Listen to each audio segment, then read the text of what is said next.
Bonsoir et bienvenue à tous. Où vous soyez sur le site du CHUM ou sur le site du CRCHUM, c'est notre première édition d'Humanisciences comme ça sur les voies virtuelles. Donc, au nom du Centre de recherche du Centre hospitalier de l'Université de Montréal et du Centre d'excellence sur le partenariat avec les patients et le public, je vous souhaite la bienvenue à la 6e édition des soirées causeries Humanisciences sur le thème ce soir de la COVID-19 et les personnes immunosupprimées. Donc, Humanisciences se veut une soirée causerie où l'on discute de sciences, bien sûr, mais surtout en mettant de l'avant l'utilisateur des soins, donc le patient, le public. Nous voulons, par cette soirée causerie, ouvrir la discussion à l'auditoire, donc à vous. Il y aura des périodes de questions à cet effet pendant la soirée. Le format de la soirée est simple. Nous avons 3 panélistes et un modérateur, qui est moi. Ce soir, vous le savez, on parlera de la COVID-19, la situation complexe que ça a créée et les personnes qui sont immunosupprimées. Donc, les discussions avec nos panélistes dureront environ 45 minutes. Il y aura 2 périodes de questions, donc une pendant le vif du sujet et une à la fin qui sera un petit peu plus longue. Donc, ceci étant, entrons dans le vif du sujet rapidement. Je m'appelle Alexandre Grégoire, je suis un patient partenaire, je travaille pour le Centre d'excellence sur le partenariat avec les patients et le public. J'ai la fibrose kystique, j'ai été transplanté des poumons et du foie il y a maintenant un petit peu plus de 7 ans.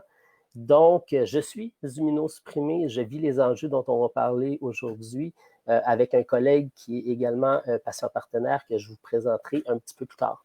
Dans le contexte très particulier de la COVID-19, les personnes immunosupprimées sont potentiellement plus à risque de développer des complications graves au virus.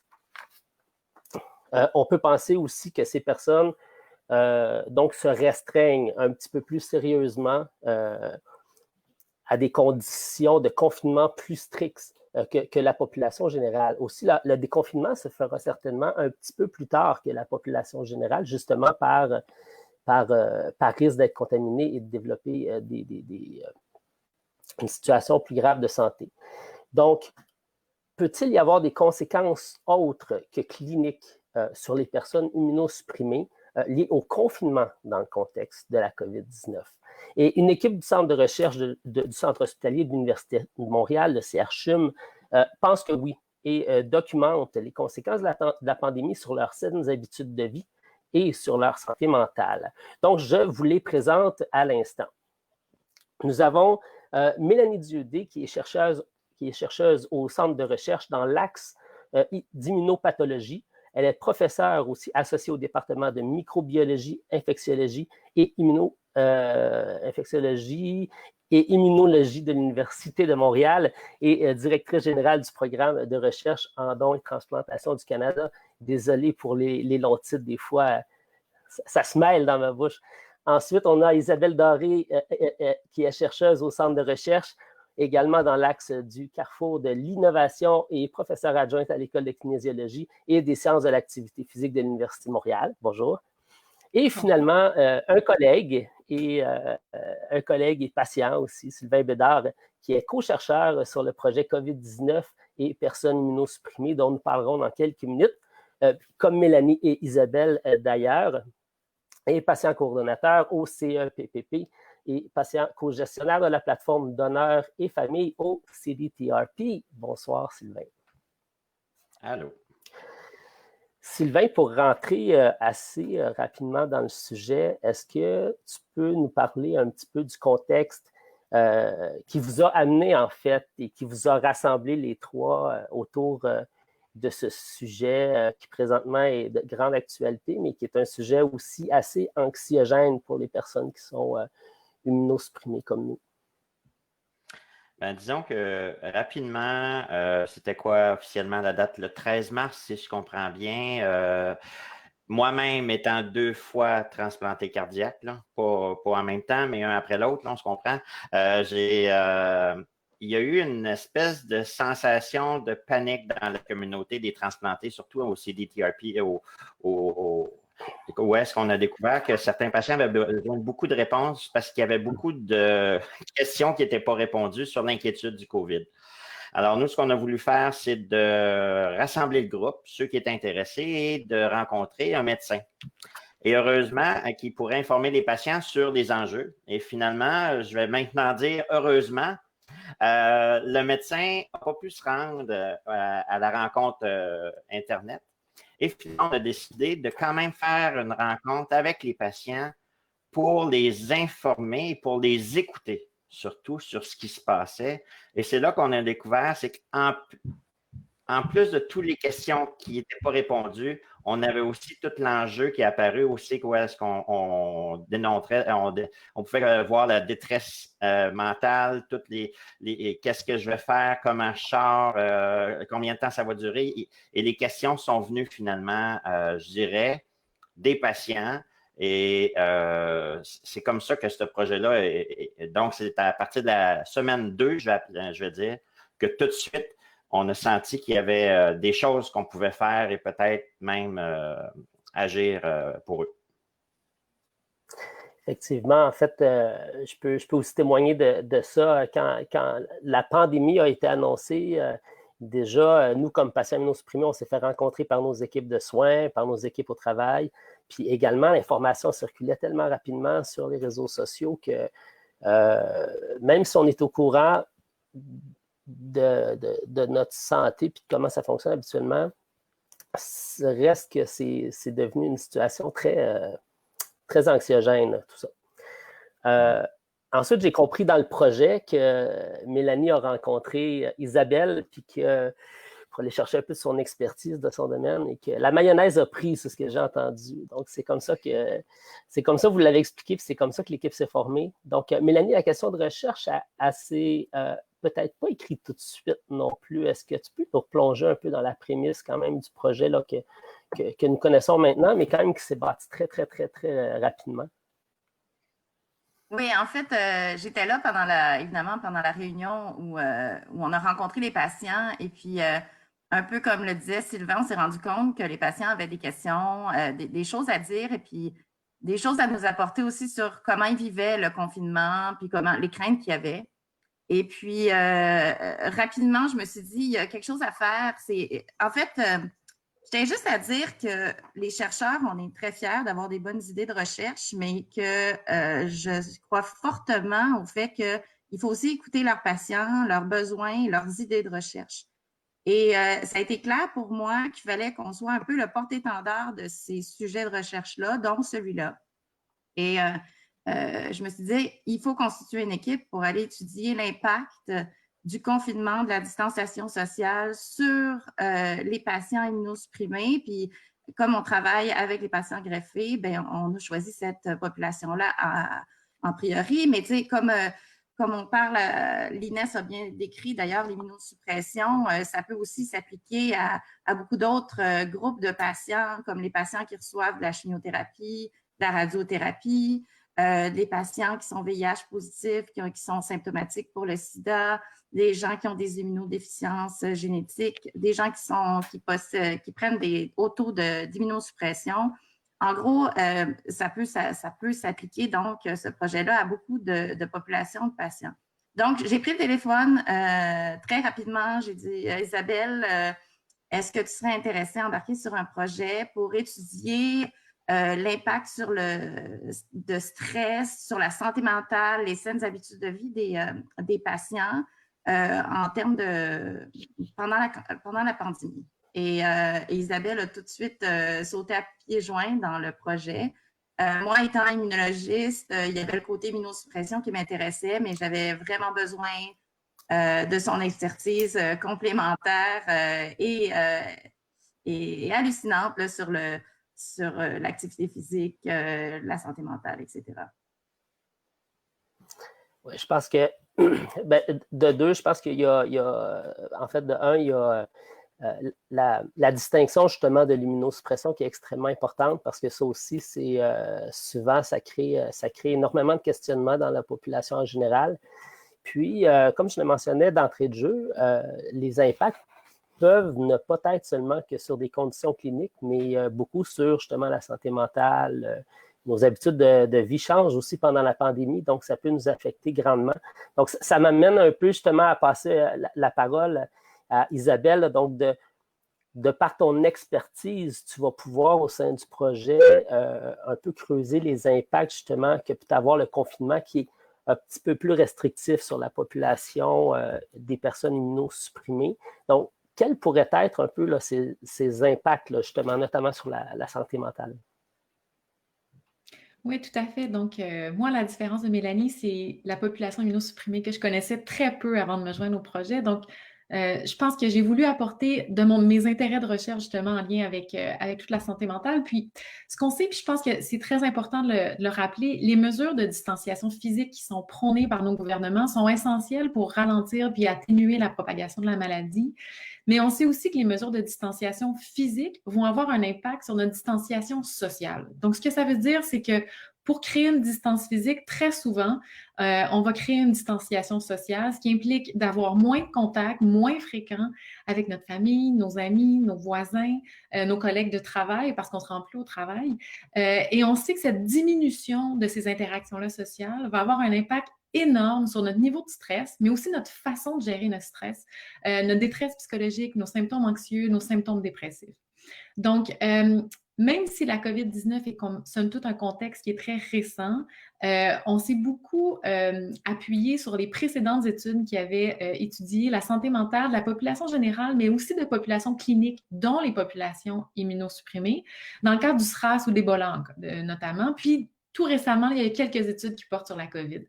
Et ce que ça nous dit très clairement, c'est que ces mesures-là, oui, ont un impact énorme, et tout particulièrement chez les populations immunosupprimées. Puis je pense que tu l'as très bien mis en lumière dès le départ, parce que les populations immunosupprimées sont potentiellement plus à risque de complications sévères si elles contractent la COVID, mais elles se doivent non seulement de respecter des mesures de confinement souvent beaucoup plus strictes que le reste de la population, mais fort probablement, ce qui va arriver aussi, c'est qu'elles vont se déconfiner beaucoup plus lentement et plus tardivement que le reste de la population.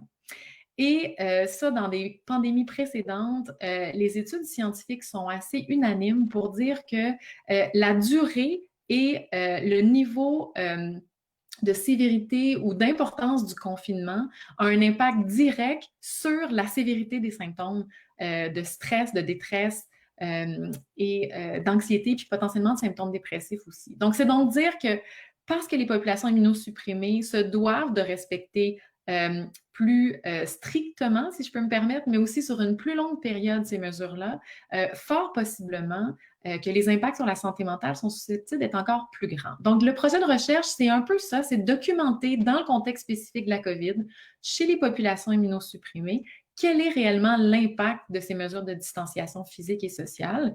Donc, on documente tout plein de choses, à la fois sur le profil clinique, donc on veut savoir quels sont les facteurs de risque, donc ce qui augmente les risques d'avoir des problèmes de santé mentale, puis aussi les facteurs de protection, ce qui nous protège. Fait qu'on regarde certaines choses qui sont en lien avec le profil clinique des patients, donc le type de greffe, par exemple, le type d'immunosuppresseur, la durée depuis la transplantation, par exemple, mais aussi beaucoup de composantes qui sont liées au profil individuel, familial, puis à l'environnement social des patients. Donc, on regarde, est-ce que les hommes et les femmes réagissent de la même manière? Est-ce que les effets, par exemple, du confinement sur la santé mentale varient en fonction de l'âge, en fonction de la composition du ménage? Est-ce que les gens qui ont des jeunes enfants, par exemple, réagissent différemment? Est-ce qu'ils sont plus susceptibles de vivre des niveaux de stress élevés?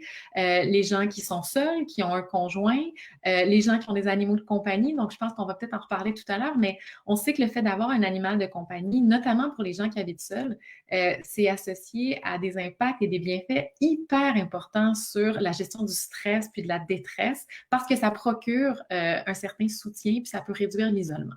Donc, c'est un peu tout ça qu'on veut réussir à documenter dans ce projet-là, toujours en gardant vraiment un focus là, sur la réalité des personnes immunosupprimées et leur entourage aussi, parce que, on le sait, leur entourage, même si eux-mêmes n'ont pas eu de greffe et ne prennent pas d'immunosuppresseurs, se doivent de respecter les mesures de confinement de la même manière que leurs proches pour éviter les risques de contraction de la COVID. Merci beaucoup, Isabelle. Effectivement, j'ai vécu ces enjeux-là. Puis de toute façon, on en a discuté aussi en aparté, mais dans la population immunosupprimée, je pense en général, on restreint un peu nos activités ou nos façons de faire en temps normal, dû justement au risque d'attraper quelconque microbe ou virus que ce soit, puis nous amener dans des conditions de santé un petit peu moins bonnes pour un certain temps. Donc, on fait attention déjà. Donc, si on ajoute le contexte de la pandémie, je pense que ça ajoute aussi beaucoup d'anxiété dans la vie de plusieurs patients. Je suis très chanceux de mon côté, puis je pense que je pourrais parler presque pour Sylvain aussi parce qu'on se connaît bien, mais j'ai un très bon noyau social. Donc, pour ma part, j'ai eu la chance d'être bien accompagné et donc le confinement aussi est beaucoup plus facile. C'est beaucoup plus facile de passer à travers. Donc, ça, c'est une grande, grande, grande chance que j'ai. Alors, c'est une belle introduction là, donc, qui nous amène, merci beaucoup à vous trois, qui nous amène à discuter en fait du thème 1 du projet. Donc, quels sont les impacts de la pandémie ou du confinement plus spécifiquement sur les saines habitudes de vie des immunosupprimés? Donc, je lancerai la parole un peu, peut-être je reviendrai peut-être vers toi là, pour voir, Isabelle, pour entamer la discussion sur le thème 1.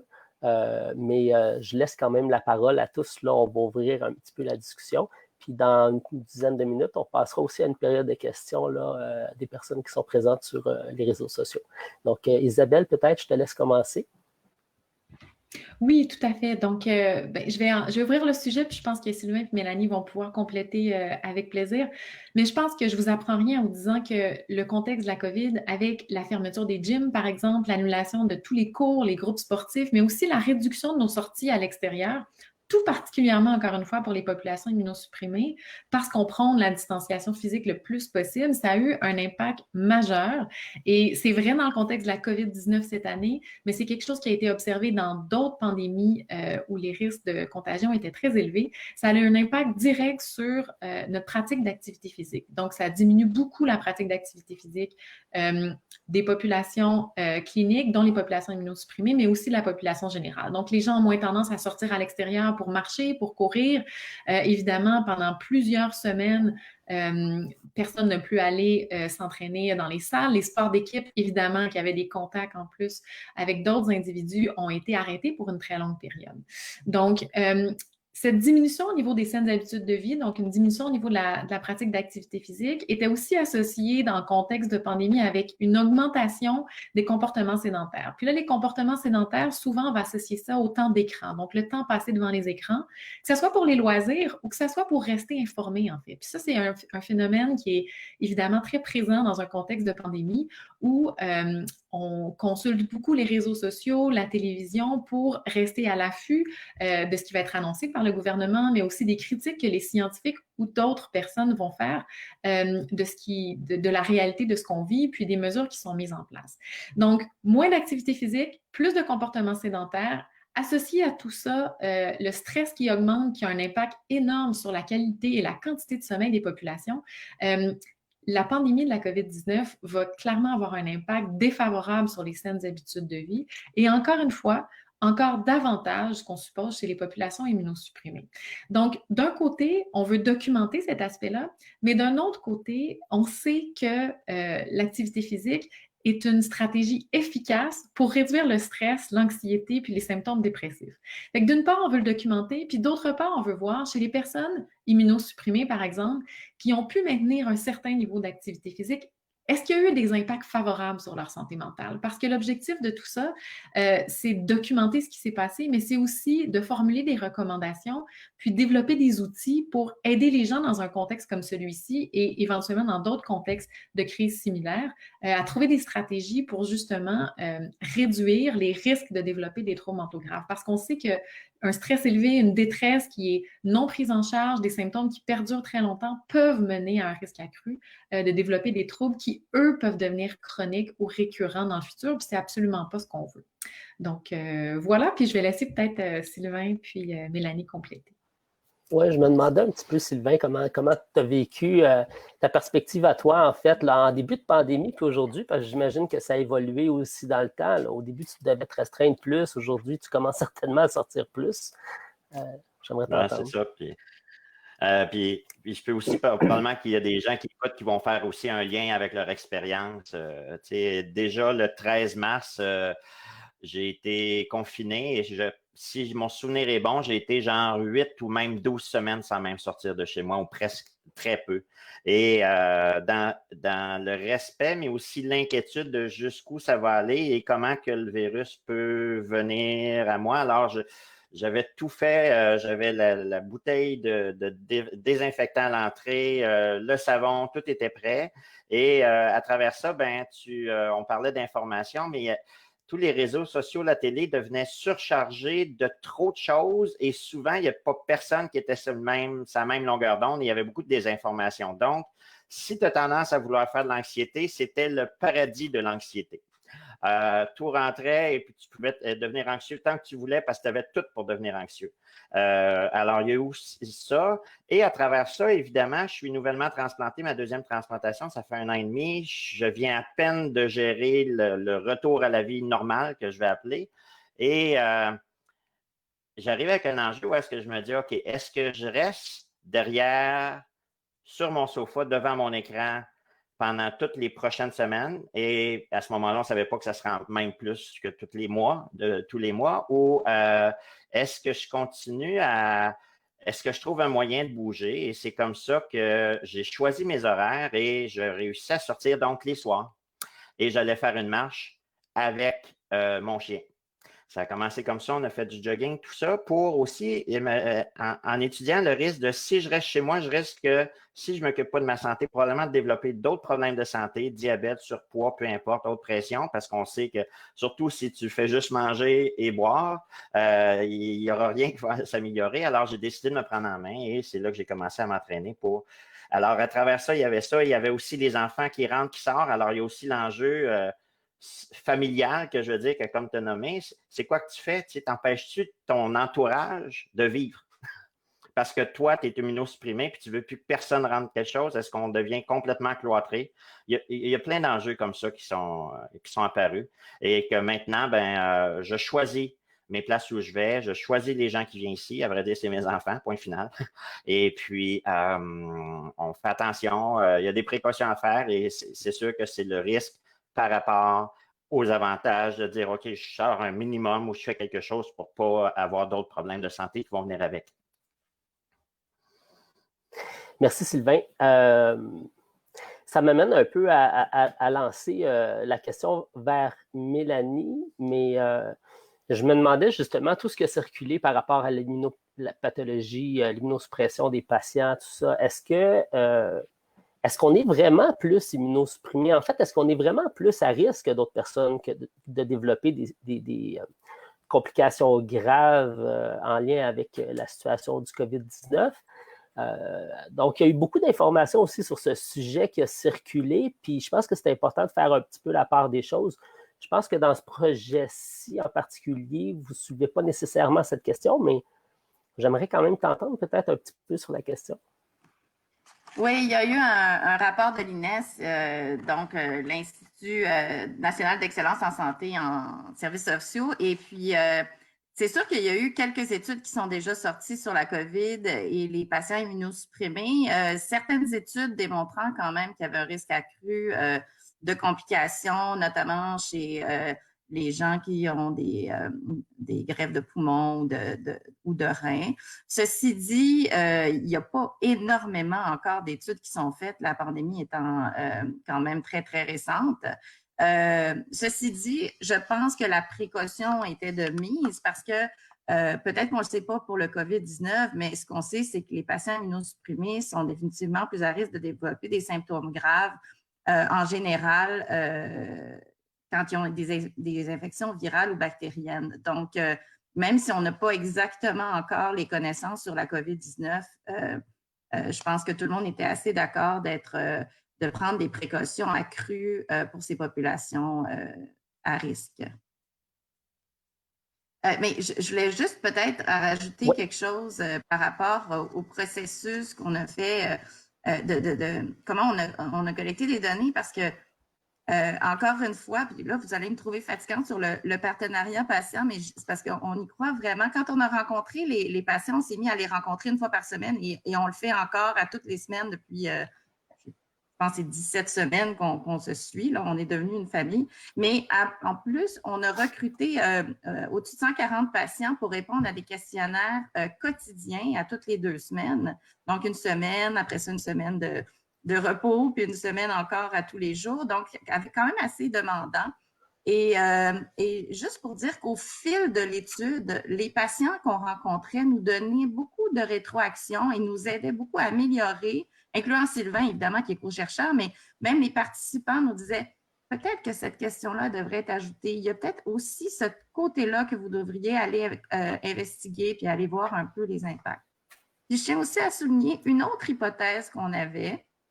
Est-ce qu'il y aurait par hasard chez une certaine sous-population de patients immunosupprimés ou greffés qui sont habitués, comme tu l'as dit, Alexandre ou Sylvain, à vivre avec certaines restrictions au jour le jour? Est-ce que ça fait que ces patients-là, que ces personnes-là et leurs familles ont développé des trucs, des façons de faire, une certaine résilience au fait de faire attention et de développer donc des mécanismes un peu protecteurs? Alors, on ne peut pas exclure que pour certaines personnes, le fait d'être confiné puis de faire très attention, c'est dur, mais par rapport à la population en général, on ne le sait pas.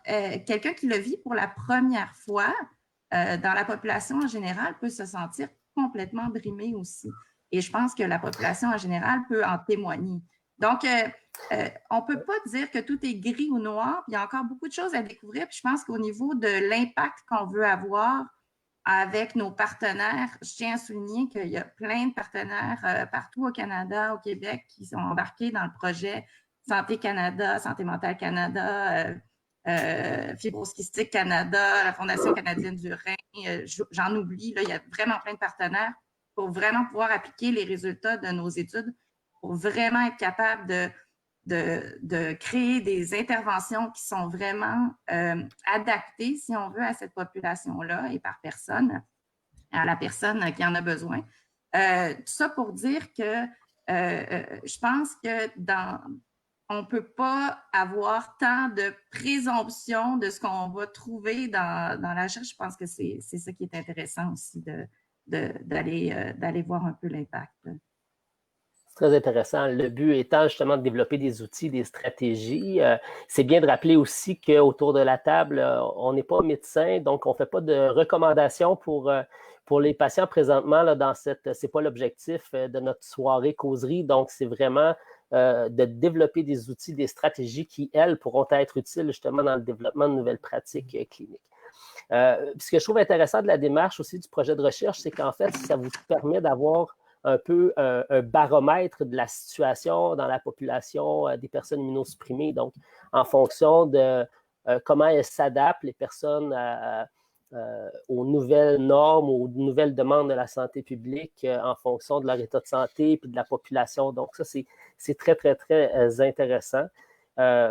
Puis aussi, il ne faut pas oublier qu'on n'est pas seul. Hein? On ne vit pas seul dans notre environnement. On est entouré de notre famille, nos enfants. Sylvain, tu parlais de tes garçons.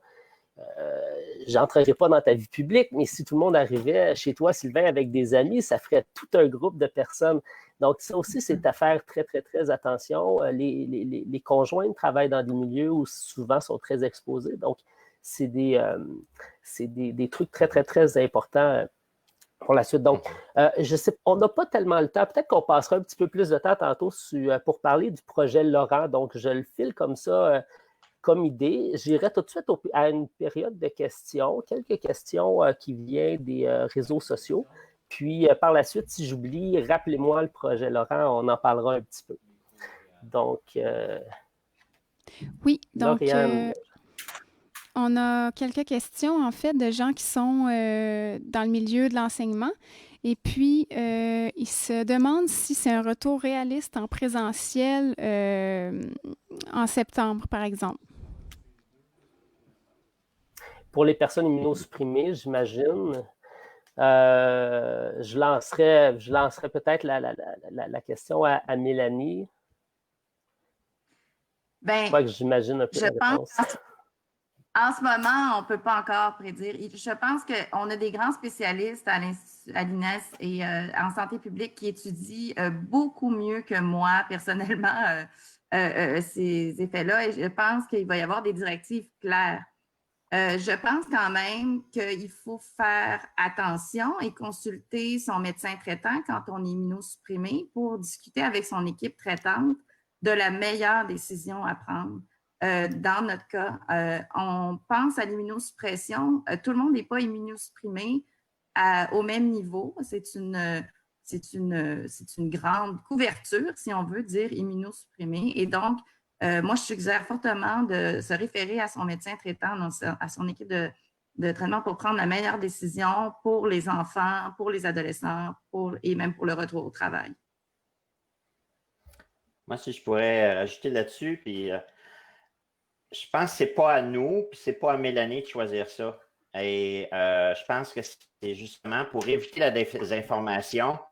Puis je vais le dire, puis c'est pas méchant, mais on dirait que la question est posée tout le temps. Puis j'ai l'impression que les gens veulent la question qui ferait leur affaire. Alors, aller chercher l'information des gens qui connaissent leur dossier plutôt que d'aller chercher, de magasiner l'information comme les journalistes qui feraient leur affaire pour faire une belle page. Allez chercher l'information que vous avez besoin dans votre cas spécifique à quelqu'un qui est une bonne référence et non pas juste sur Facebook et des nouvelles.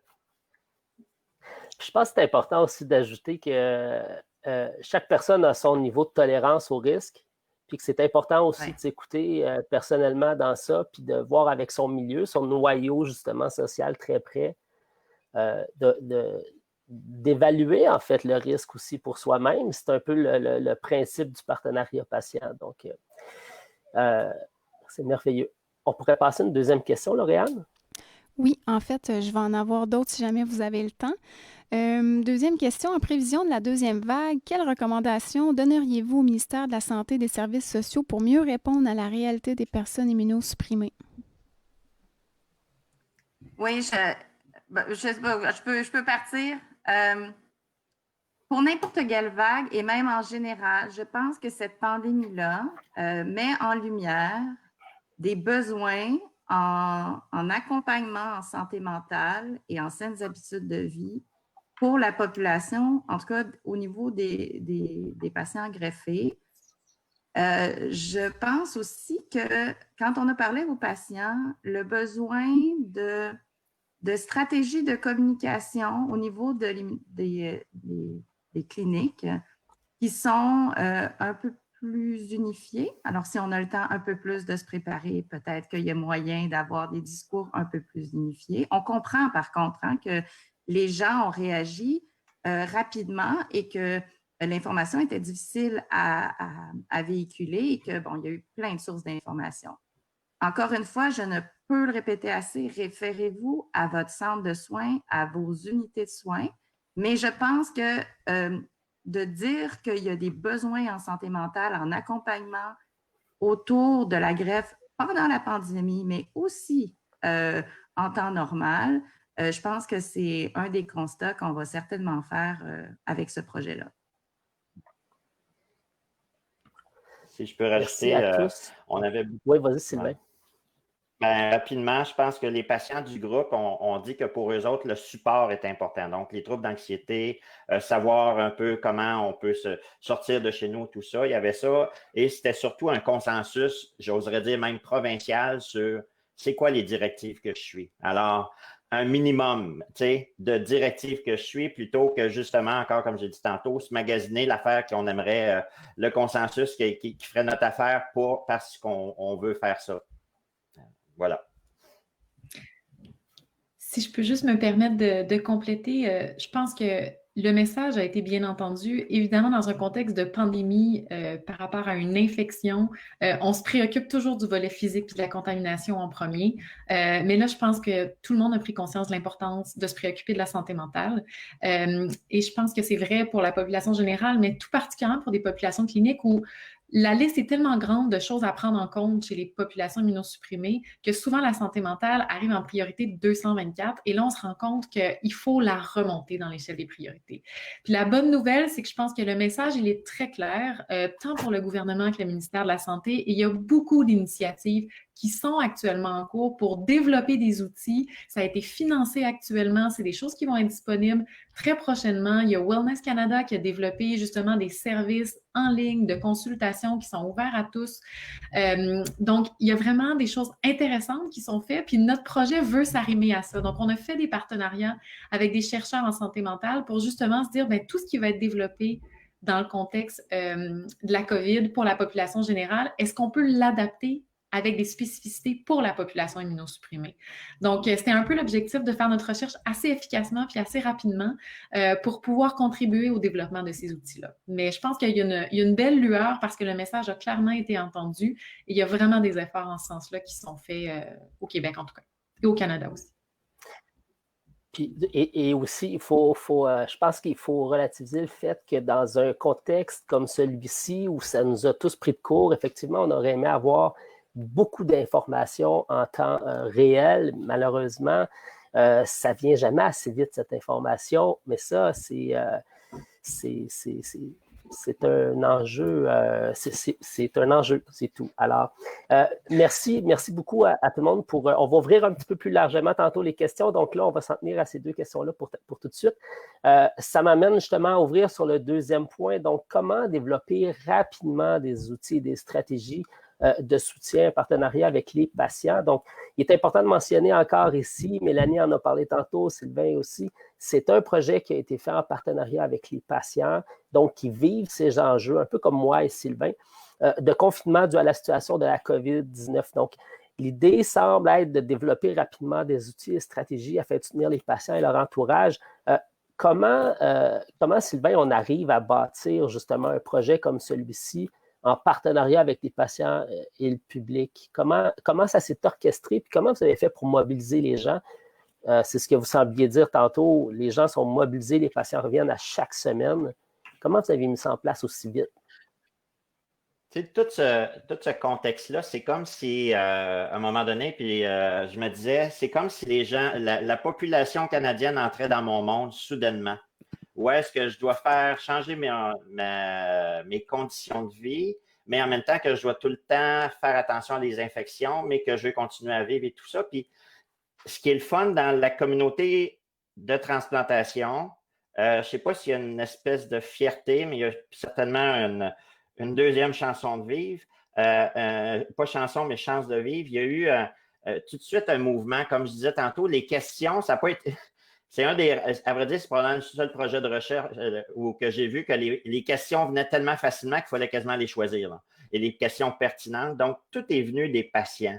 Puis les patients avaient des inquiétudes, puis l'autre répondait, oui, moi aussi, alors qu'il y a 4000 kilomètres qui les séparent, une qui est en Nouvelle-Écosse et l'autre qui est à Calgary, mais pourtant, tu te rends compte que rapidement, dans l'immunosuppression, il y a quand même une communauté puis des problèmes communs que les gens avaient besoin de réponses puis se posaient généralement les mêmes questions. Donc, j'oserais dire, dans ce cas-là, ça a été assez facile par l'engagement complet, puis je pense que les statistiques le disent quand même avec Mélanie, l'engagement complet de la communauté qui a vraiment embarqué là-dedans et l'appui, moi, je veux dire l'appui de Mélanie et d'Isabelle, de tous les scientifiques qui ont décidé d'embarquer avec nous autres parce que c'est la première fois en 20 ans que je suis transplanté que vraiment j'ai le sentiment qu'on touche à les troubles de maladie mentale chez les gens qui sont immunosupprimés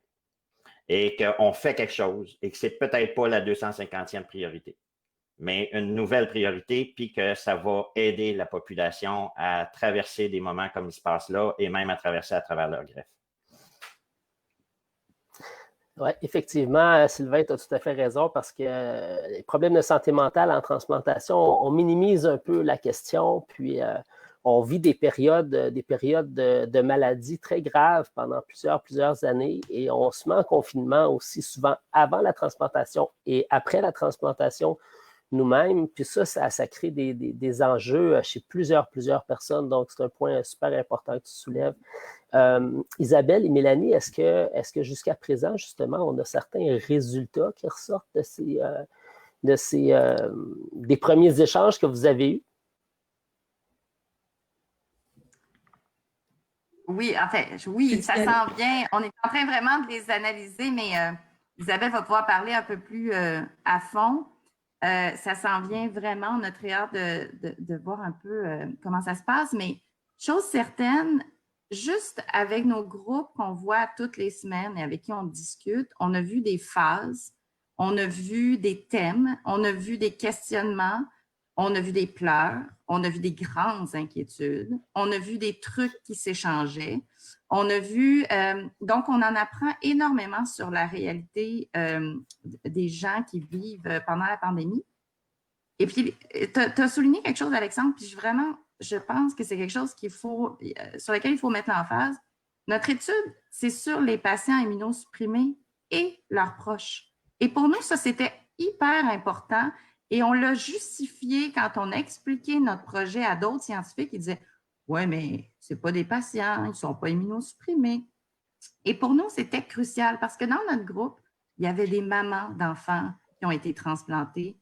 Il y a des donneurs même qui sont impliqués. Il y a des gens qui connaissent. Il y a les mamans d'adultes qui sont inquiets pour leurs enfants et qui vivent ces effets-là de façon très profonde et qui peuvent avoir aussi besoin de support en santé mentale et qui ont des impacts très grands. Alors, je pense qu'il ne faut pas minimiser l'impact sur la bulle, sur l'entourage aussi. Puis, je pense que c'est important de l'étudier et d'adapter aussi les services à ces gens-là. Merci, Mélanie. Puis je peux peut-être juste compléter en disant, j'ai trouvé ça intéressant, Mélanie, tout à l'heure que tu mentionnes l'aspect de la résilience, en fait, parce que c'est quelque chose auquel, moi, personnellement, ne connaissant pas très bien la population immunosupprimée, auquel je n'avais pas pensé. Donc, il y a un volet qui est vraiment nos groupes de soutien qu'on suit puis qu'on documente. Puis il y a un volet, comme Mélanie disait, où il y a vraiment des questionnaires. On a documenté chez quand même une grande cohorte de patients immunosupprimés et de leurs proches. Et c'est à travers les discussions que les patients ont commencé à exprimer justement leur capacité d'adaptation en situation d'adversité, ce qui est un peu la résilience, et que ça nous a fait dire, ben peut-être que finalement, on pense que les conséquences de la COVID puis du confinement vont être plus grandes, mais peut-être finalement qu'elles vont être moins importantes que dans la population générale, on ne le sait pas. Et c'est suite à leur réaction dans les groupes de discussion qu'on a vraiment ajouté des questions sur la résilience pour documenter cet aspect-là dans notre plus grande cohorte.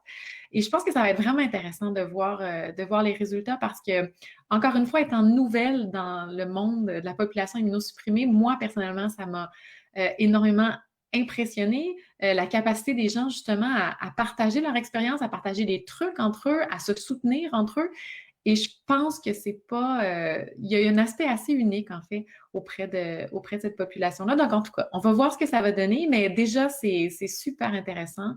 Et là, on ne l'a pas mentionné, mais on peut peut-être juste dire qu'on s'est allié à un projet de recherche international qui est dirigé à UBC en Colombie-Britannique, qui va nous permettre aussi de faire des comparaisons entre notre population immunosupprimée puis leurs proches et ce que vit la population générale, parce qu'on a utilisé plusieurs questions qui sont exactement les mêmes dans nos questionnaires. Donc, je pense que ça va être assez intéressant.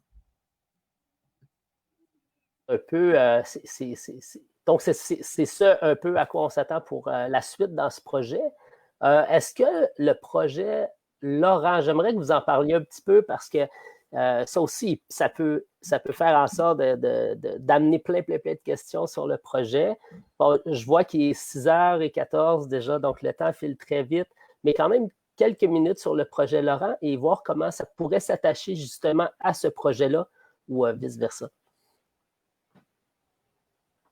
Bien, le projet Laurent, c'est un projet tout à fait unique, multidisciplinaire, qui est absolument initié par des patients et leurs familles. C'est l'histoire d'Hélène, qui était vétérinaire et qui est retournée à son alma mater à l'école de médecine vétérinaire, à la faculté de médecine vétérinaire de l'Université de Montréal pour demander est-ce qu'on peut faire un projet? Parce que mon fils, alors son fils Laurent, qui à 9 ans, il a eu un diagnostic de cancer du foie, à 10 ans, a reçu une greffe, enfin 2 greffes de foie, une à la suite de l'autre. immunosupprimés qui se faisaient recommander de se départir de ces animaux de compagnie. Et Samy et Hélène, vraiment, dans une situation vraiment de questionnement, est allée voir la littérature, n'a rien trouvé, pouvant vraiment justifier ou non de bien informer au niveau des risques réels d'attraper ce qu'on appelle des zoonoses, des maladies transmises par les animaux. Et donc, elle s'est dit, est-ce que je m'en départis? Parce que je vois aussi clairement les bienfaits que d'avoir un animal, que les animaux de compagnie ont sur mon fils. Laurent le décrit très bien lui-même. Il a maintenant 15 ans, il va très bien. Et il décrit lui-même le bienfait que d'avoir Sushi et Mini Zoro avec lui a apporté au jour le jour. Puis je pense que Sylvain peut tout à fait en parler. Donc, dans le contexte qui nous intéresse en ce moment, dans le contexte de la COVID, on s'est dit qu'il était absolument important d'intégrer le projet Laurent, donc qui est de peser le risque-bénéfice d'avoir des animaux de compagnie, de l'inclure dans l'aspect COVID pour voir si les patients immunosupprimés et leurs familles qui possédaient des animaux de compagnie réagissaient de façon différente au stress qui vient avec le confinement, la distanciation sociale, et quels seraient aussi les impacts d'avoir un animal comme un chien qui t'oblige à sortir dehors. Encore une fois, Sylvain va pouvoir en parler, sur l'activité physique et des indicateurs de santé mentale. Donc, ça, c'était en 2 mots le projet Laurent. Merci, Mélanie. Je vais te faire ça en 30 secondes, Alexandre, pour t'aider dans les questions. Alors, juste avant ma transplantation, j'ai acheté un chien en me disant que ça serait mon entraîneur post-opératoire. Alors, maintenant, Charlie a 3 ans et quand le confinement a commencé, je me suis ramassé seul et finalement elle est devenue ma compagne, ma confidente et tout ça. Donc, le stress passait, je le partageais à Charlie qui me répondait peu, mais qui me hochait de la tête et tant que je lui donnais un goodies, elle aimait ça. Mais dans tout ça, c'était le bienfait aussi de me dire, OK, j'ai pu aussi me mettre à m'entraîner. Alors elle, si j'oublie d'aller prendre une marche à 9 heures, elle me le rappelle. Et depuis ce temps-là, ben, je me suis pris en main. Donc, j'ai marché presque tous les soirs et même j'ai couru, j'ai perdu 10 livres. Alors, ça devenait mon entraîneur-chef qui me motivait à sortir, mais aussi à me supporter dans les moments où j'étais seul, puis j'avais ma petite boule de poil qui était là. Et moi, entre le risque de peut-être attraper un virus de Charlie, si ça représente 0,5 %, mais moi, je pense que le bénéfice est beaucoup plus fort de 30 % de faire de l'activité physique, de m'en sortir, de bouger, etc. Et que là, je n'aurais pas peut-être d'autres problèmes de santé. Alors, le risque et le bénéfice, pour moi, c'était clair depuis le début. Encore une fois, comme patient, on a justement cette capacité où il faut développer cette capacité de prendre des décisions pour soi-même. Puis justement, là, tu l'as fait, Sylvain, en disant risque-bénéfice. Le bénéfice d'avoir mon chien est beaucoup plus grand que celui d'attraper X infections. Isabelle, ça vient justement, ça amène directement ce projet-là dans ton champ d'expertise, en fait. Puis c'est important de rappeler aussi, quand on parle de saines habitudes de vie et d'activité physique, ça ne veut pas dire d'aller courir un marathon, surtout pas pour une personne immunosupprimée. Je pense que d'aller marcher dehors avec son animal de compagnie, on parle d'activité physique, là. Tu as tout à fait raison, Alexandre, puis je trouve ça le fun que tu le mentionnes, parce qu'effectivement, je m'intéresse beaucoup dans mes projets sur le lien entre l'activité physique et la santé mentale, que ça soit en population générale, chez les jeunes, en cancer, puis là, plus récemment, chez les populations immunosupprimées. Puis on se rend compte que même des petites doses d'activité physique ont des effets bénéfiques sur la santé mentale et que ces effets-là, ils peuvent se démontrer au niveau biologique. Donc, on sait que ça a un effet sur plusieurs neurotransmetteurs, sur la sérotonine, sur le cortisol, par exemple, qui est l'hormone du stress, mais aussi beaucoup de bénéfices au niveau par des mécanismes qui sont psychosociaux, en fait. Le fait de se dire, un peu comme Sylvain le disait tout à l'heure, je m'étais dit que ce soir, j'irais marcher, ben je vais aller marcher. Le simple fait de se fixer un objectif puis de l'atteindre, ce simple fait a un effet bénéfique sur l'estime de soi, puis le sentiment d'accomplissement, de maîtrise de soi, qui ont des effets bénéfiques sur la santé mentale. Puis c'est la même chose pour les effets sociaux. Donc souvent, les gens, là, c'est plus complexe en contexte de confinement, mais certaines personnes vont le faire virtuellement, se donner des rendez-vous virtuels ou se parler de leurs objectifs, aller bouger ensemble, aller marcher ensemble. Donc, vraiment, les effets de l'activité physique sur la santé mentale sont multiples et ça ne passe pas nécessairement par 1 heure de course ultra rapide ou de vélo de route hyper intense. Donc ça, je pense que c'est quelque chose qui est super important à rappeler. Il y a des bénéfices pour la santé physique qui sont atteints même avec des plus petites doses d'activité physique, mais tout particulièrement pour la santé mentale, le simple fait de bouger. Puis je le dis souvent en cancer, aux patients en cancer, commencez par faire vos téléphones en marchant dans votre maison. Ne serait-ce que ça, c'est déjà mieux que d'être assis toute la journée. Donc, vraiment, toute petite dose, tout ce qu'on peut faire peut avoir un impact énorme sur notre santé mentale. Puis je pense que c'est un message qu'on doit marteler parce que même si c'est évident, c'est souvent pas su par tout le monde, en tout cas. Non, puis j'ai vu également aussi que suite à une transplantation, puis je suis persuadé que si j'en parlais à plein de monde, tout le monde aurait vécu ça, mais suite à la transplantation, on se sent invincible, puis on veut gravir des montagnes. Je vise personne présentement, mais donc, moi, pareil, j'ai affecté ma santé, en fait, à essayer d'aller trop loin, alors qu'aujourd'hui, je suis beaucoup plus raisonnable dans mon niveau d'activité physique et c'est beaucoup plus bénéfique pour ma santé. Alors là, je passerai peut-être à la deuxième période de questions et la dernière, en fait, on va ouvrir pendant encore, on a un gros 10 minutes, là, donc ça va être... Donc, Lauriane, est-ce qu'on a des questions sur les réseaux sociaux? Oui, on en a plusieurs. J'ai commencé par une question assez rapide, je crois. Est-ce qu'il y a une différence entre quelqu'un avec un système immunitaire compromis et une personne immunosupprimée? Très bonne question. Je pense que Mélanie, tu pourrais très bien répondre à celle-ci. Alors, oui, il y a une différence. Immunosupprimé, c'est normalement assez sévère. Immunocompromis, la plupart du temps, ça peut avoir des niveaux divers. Ceci dit, ces expressions-là sont galvaudées et utilisées à plusieurs niveaux. Donc, moi, je dirais, dès qu'il y a immunosuppression, immunocompromis, on peut s'attendre à ce que quelqu'un ait une certaine déficience, soit pharmacologique, donc en prenant des médicaments, soit génétique, soit dû à un virus. Donc, le système immunitaire ne fonctionne pas à son plein potentiel. Merci, Mélanie. Ensuite, on peut y aller un petit peu dans la même veine. Est-ce que les risques sont plus grands si une personne est immunosupprimée et qu'elle a en plus une ou plusieurs comorbidités? Pardon.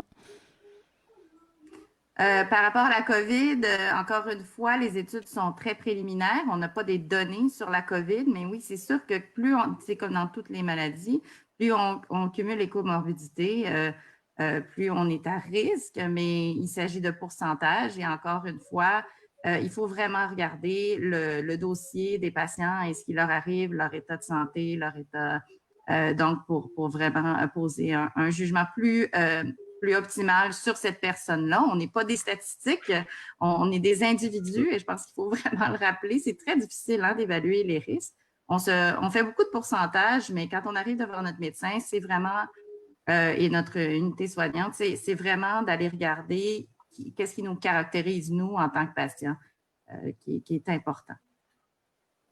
Puis aussi, je pourrais ajouter, quand on est atteint aussi de plusieurs comorbidités, ça vient pas juste affecter notre risque d'attraper quelque chose, mais aussi ça vient affecter toute notre vie. Donc, de facto, on fait un petit peu moins de sport, on n'est plus à risque de ci, de ça. Donc, je pense, Isabelle, tu as certainement vu ça également dans tes études. Là.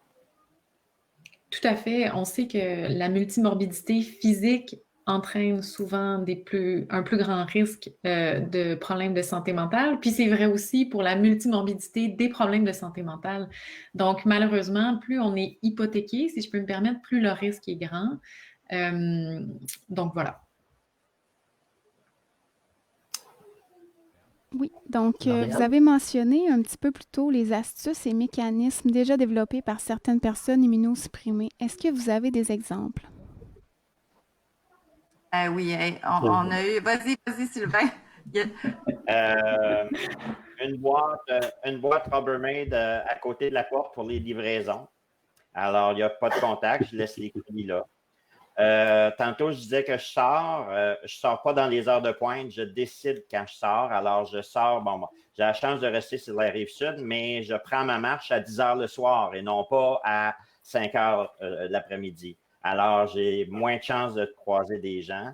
Évidemment, on se lave les mains, tu choisis les gens et tu deviens un peu sociopathe, c'est-à-dire, moi, j'ai bloqué ma porte à l'avant et j'ai mis ma porte de côté et il n'y a pas de sonnette sur ma porte de côté. Alors, je me dis, si les gens qui sonnent, je ne les connais pas, ne savent pas que j'ai pas de sonnette, ils n'ont pas d'affaires chez moi. Mais il y a plein de trucs assez simples, je pense. Et je dirais, là, le transport en commun va revenir. Si vous êtes, ça, c'est une technique que j'ai depuis ma nouvelle transplantation. Si vous êtes capable, essayez d'éviter les heures de pointe.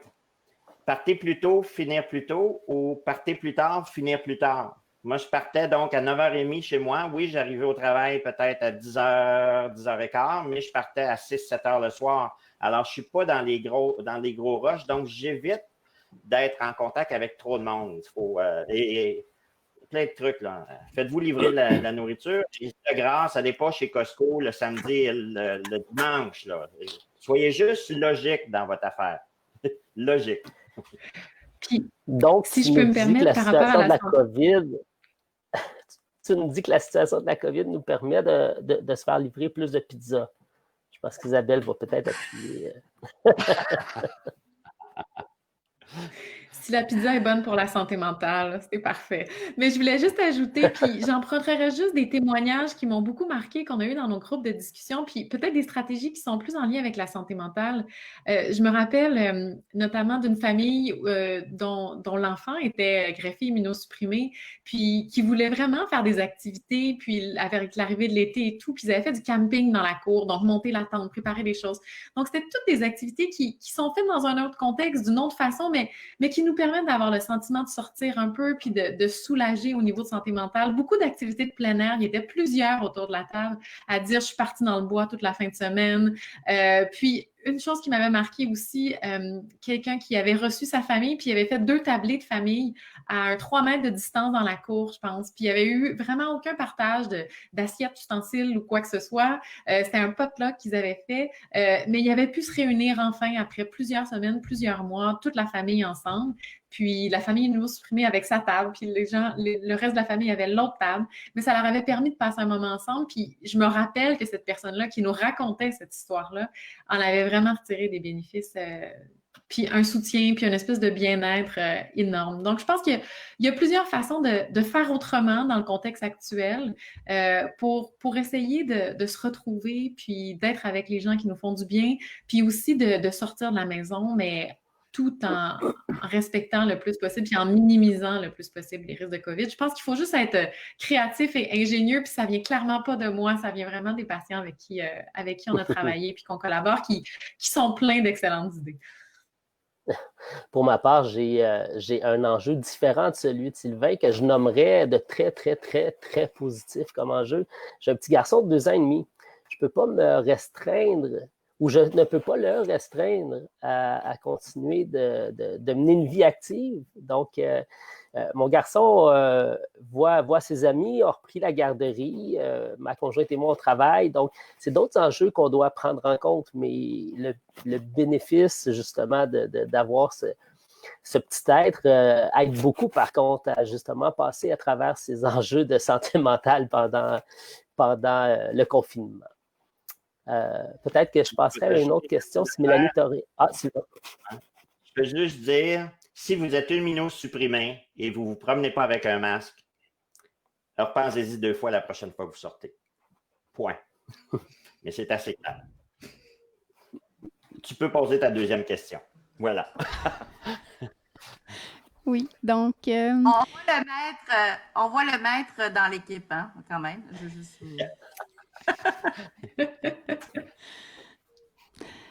Oui, donc une question ici. Vous mentionnez tout à l'heure le projet de recherche. Est-ce encore possible pour des patients de participer à ce projet de recherche ou est-ce seulement pour des personnes greffées? Non, absolument. On recrute encore. On est toujours intéressé. En fait, le format, Isabelle pourra en parler, mais le format le format de collection de données nous permet de recruter en temps réel. Donc, oui, on peut certainement se greffer, sans mauvais jeu de mots, à l'étude, même si on n'a pas reçu le don d'un organe ou de cellules souches. Parfait, merci. Puis ce que je peux peut-être juste ajouter, pardon. Ce que je voulais juste ajouter, en fait, c'est que l'intérêt d'avoir une cohorte comme ça, un peu ouverte, c'est qu'on a aussi un journal de bord où on documente à l'échelle du Canada en entier les mesures émises par nos gouvernements nationaux et provinciaux. Donc, ça nous permet aussi de mettre en relation le moment où les gens répondent à nos questionnaires avec là où on en était dans les mesures de confinement. Donc, on va vraiment pouvoir faire des parallèles, je pense, super intéressants entre la situation vécue par les participants, puis aussi le contexte beaucoup plus global au niveau national et provincial en lien avec les mesures de confinement et de distanciation physique. Merci Isabelle. Peut-être que j'irai avec justement une dernière question, peut-être, Lauriane. J'en aurais deux. OK, on y va. Ça va? Donc, il y a plusieurs personnes immunosupprimées, en fait, qui disent que les gens de leur entourage ne comprennent pas leurs craintes et se demandent s'il existe des documents pour expliquer justement à leur entourage que les personnes immunosupprimées sont plus à risque. Je pense que tantôt, on a glissé un mot là-dessus, mais Mélanie, je te laisserai. Mais le document, effectivement, de l'Institut national d'excellence en santé et des services sociaux parle clairement de la COVID-19 et des personnes immunosupprimées, mais d'un point de vue justement plus clinique que ce qu'on vient de faire aujourd'hui. Oui, c'est exactement ce que j'allais suggérer. Le document de l'INES, c'est vraiment un document qui précise les populations immunosupprimées qui sont considérées par la population médicale comme étant plus à risque. Ceci dit, je pense que c'est un enjeu crucial qui est souligné dans cette question-là, c'est-à-dire la différence de déconfinement entre les patients immunosupprimés et leurs familles et la population en général qui peut créer certaines frictions dans certains contextes et peut-être des fois des petits accrochages. Mais je pense que ce qu'il faut faire, c'est vraiment considérer le confort de chacun, de respecter vraiment l'un l'autre et d'en discuter le plus ouvertement possible. Parfait. Et puis, finalement, est-ce que vous savez s'il existe des groupes de support virtuels ou autres et comment est-ce possible de les joindre? Isabelle, est-ce que tu veux y aller? C'est une très bonne question, puis c'est une question qui nous a été posée, à quelques reprises, notamment dans le cadre du projet. Donc, spécifiquement aux populations immunosupprimées, à ma connaissance, en tout cas, hors notre projet de recherche pour lequel c'est un petit groupe peut-être un petit peu plus restreint, là, il n'existe pas de groupe spécifique de support. Ceci étant, à travers plusieurs organisations de santé mentale actuellement, puis je voudrais juste remettre, puis je ne sais pas comment on fonctionne, mais peut-être qu'on pourra le mettre sur le site du CHUM. Wellness Canada est clairement, je pense, en tout cas, une direction vers laquelle les gens devraient aller. C'est un service qui est disponible en anglais et en français, qui est entièrement gratuit, qui est subventionné par le gouvernement du Canada et auquel contribuent des psychologues du Québec, mais de partout à travers le Canada, pour justement offrir un soutien individuel. Et là, je ne voudrais pas m'avancer par rapport au groupe de soutien, mais je pense qu'il y a une réflexion qui est entamée dans cette direction-là. Donc, je pense que Wellness Canada, puis là, je m'excuse, je pense que c'est Bien-être Canada, en français, je suis pas certaine. C'est Bien-être Canada, oui. Mais Bien-être Canada, je pense que je vous dirigerai vers cette ressource-là qui est probablement, et qui est quelque chose qui a été créé tout récemment, notamment dans le cadre de la COVID. Donc, je pense que ça serait probablement la ressource la plus intéressante. Puis sinon, pour des populations immunosupprimées dans différents contextes, je pense en cancer particulièrement, il y a des groupes de discussion qui existent spécifiques à la pathologie qui vont offrir un soutien dans le contexte de la COVID et où les professionnels de la santé, qui sont des psychologues, sont formés justement aux mesures d'aide en contexte de pandémie. Donc, ça peut aussi être une source d'information, puis un endroit où aller regarder. Je peux juste me permettre rapidement, je pense qu'on disait tantôt, si je peux me permettre rapidement, on disait tantôt des recommandations, des outils. C'est le public qui vient nous demander et de nous suggérer ce qu'ils ont besoin. Alors, on a entendu, nous, de notre bord, puis là, on vient encore de le confirmer. C'est peut-être une des recommandations qui serait à prendre s'il y a des gens qui écoutent là, présentement. Le public a besoin de partager. Voilà. Écoutons notre public. Alors, merci énormément à vous trois. Malheureusement, nous devons terminer un petit peu cette soirée causerie. Là, le temps file rapidement. En conclusion, j'aurais envie de dire à tous et chacun que la situation que nous vivons en ce moment, ce n'est pas celle du jeu individuel, mais beaucoup plus du nous collectif contre la COVID-19. Donc, il faut vraiment prendre en considération qu'une personne immunosupprimée ne vit pas seule et on se croise les doigts à un bon noyau social. Donc, il faut prendre en considération ça pour la protection de toutes ces personnes-là. Plusieurs personnes sont au risque dans la communauté. Nous devons collectivement, justement, de les aider. Comme patient immunosupprimé, il faut continuer à bouger, il faut continuer d'avancer, même si parfois là, la situation semble vouloir prendre le dessus dans notre esprit là, et dans notre quotidien. C'est pas facile à gérer toute cette question de pandémie présentement pour plusieurs. Donc, c'est important d'être à l'écoute de ces personnes-là, mais aussi de s'écouter soi-même là, comme patient. Donc, je remercie donc du fond du cœur les trois panélistes de ce soir. Donc, merci beaucoup Mélanie, merci Isabelle, merci Sylvain pour votre présence. J'ai hâte de continuer à collaborer avec vous là, très, très, très bientôt. Encore une fois, au nom du Centre de recherche du Centre hospitalier de l'Université de Montréal et du Centre d'excellence sur le partenariat avec les patients et le public, je vous dis merci et à la prochaine. Et je remercie également la technique pour la mise en onde de cette superbe soirée. Donc, au revoir tout le monde. Merci. Merci.